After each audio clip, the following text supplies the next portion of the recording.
The United States government has raised serious concerns about Uganda's recent presidential election, warning that the voting process was marked by attempts to intimidate voters, limited access for journalists, and violent incidents across the country.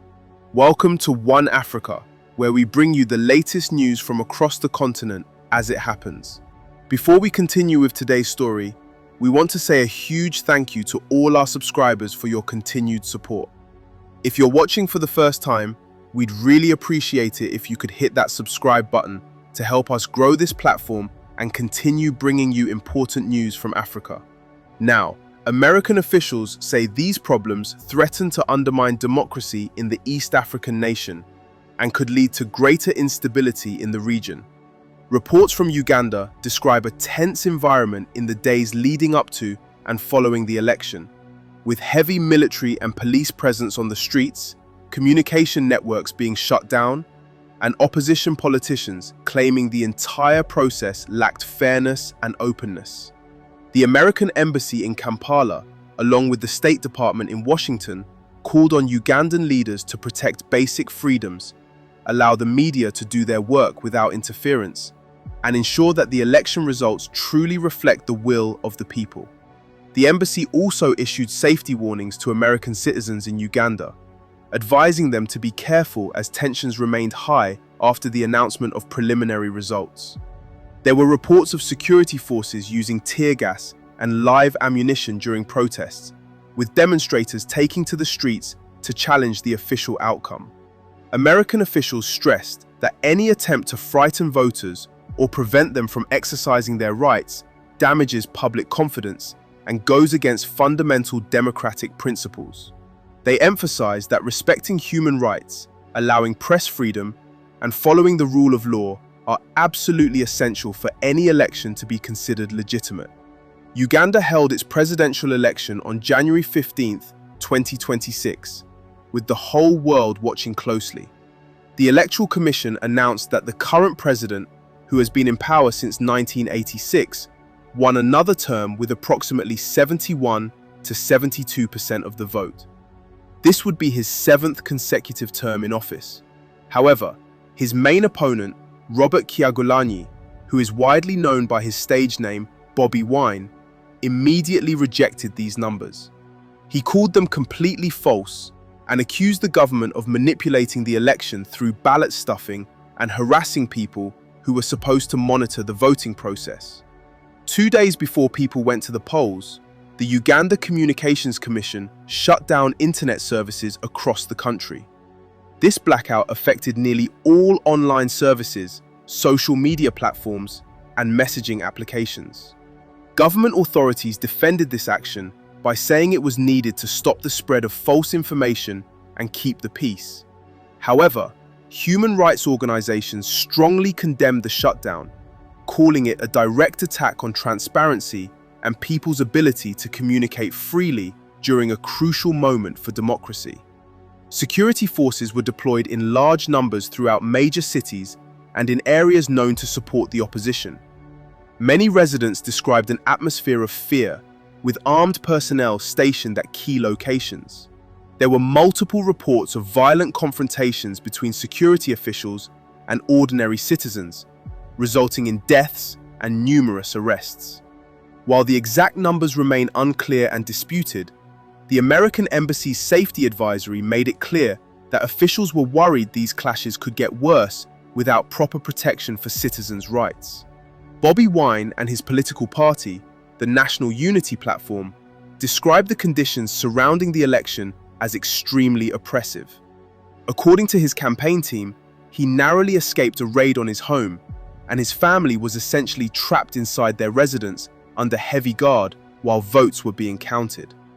Although police officials denied that he was formally detained, they admitted to maintaining a strong security presence around his house, where his supporters feared that government pressure would prevent them from peacefully expressing their opposition. Beyond what happened to Bobi Wine personally, human rights organizations documented widespread problems affecting opposition supporters throughout the country. Amnesty International reported numerous cases of security forces using excessive violence at campaign events, including deploying tear gas, beating people with batons, and spraying pepper spray into peaceful crowds. They also verified that many people suspected of supporting opposition candidates were arrested without proper legal justification. Movement restrictions and roadblocks were set up across the country, with security personnel sometimes using military vehicles to physically block opposition campaign activities. The United Nations Office of the High Commissioner for Human Rights expressed similar worries, warning that arbitrary detentions of political activists, disappearances of opposition supporters, and violent breakup of peaceful gatherings created a deeply troubling environment before the election even took place. According to the UN, these actions violate fundamental human rights and raise serious questions about whether the election could be considered legitimate. Efforts to independently monitor and report on the election were made even more difficult by restrictions placed on media organizations and bans imposed on civil society groups. Just days before voting began, the Ugandan government ordered several local human rights organizations to stop all their operations, claiming national security concerns. These groups, including Chapter 4 Uganda and the Human Rights Network for Journalists Uganda, have a long history of documenting elections and investigating human rights violations. By shutting them down, the government severely limited the ability of independent observers to verify what was actually happening on the ground. Journalists faced various obstacles, from direct intimidation to restrictions on where they could travel. International observers have been raising concerns about Uganda's elections for many years. Freedom House, in its 2025 report, noted that while elections happen regularly in Uganda, they lack genuine competition and the electoral institutions do not operate independently from government influence. During the 2021 election, both the United States and the European Union raised similar concerns about irregularities, harassment of opposition figures, and suppression of media freedom. This ongoing pattern of international criticism reflects deep-rooted challenges with governance and human rights in Uganda.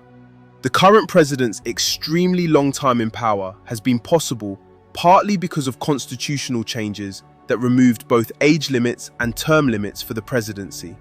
Critics argue that these legal changes, combined with practical obstacles faced by opposition parties, have weakened democratic accountability and made it nearly impossible for genuine political competition to exist. What happens in Uganda matters far beyond its own borders.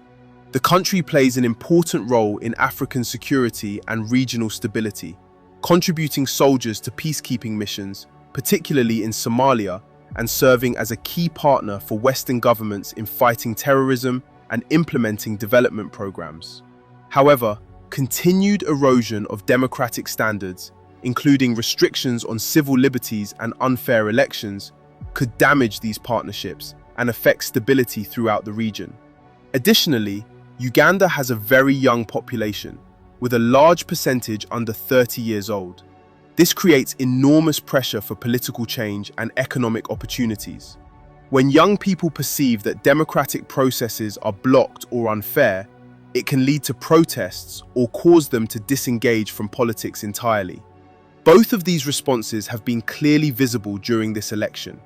The American warning about Uganda's disputed election highlights a challenge facing many emerging democracies: how to balance governing effectively while respecting human rights and electoral integrity. When elections are tainted by intimidation, restricted information flow, and allegations of violence, the legitimacy of leadership gets questioned not just by citizens at home, but by global partners and international investors as well. For Ugandans themselves, what's at stake is their confidence in political institutions and whether future leaders will respect their basic freedoms. That's all we have for you today from One Africa. If you found this story informative, please give us a thumbs up, share this video with others who care about news from the continent, and don't forget to subscribe to our channel if you haven't already. Your support helps us continue bringing you important stories from across Africa. Thank you for watching.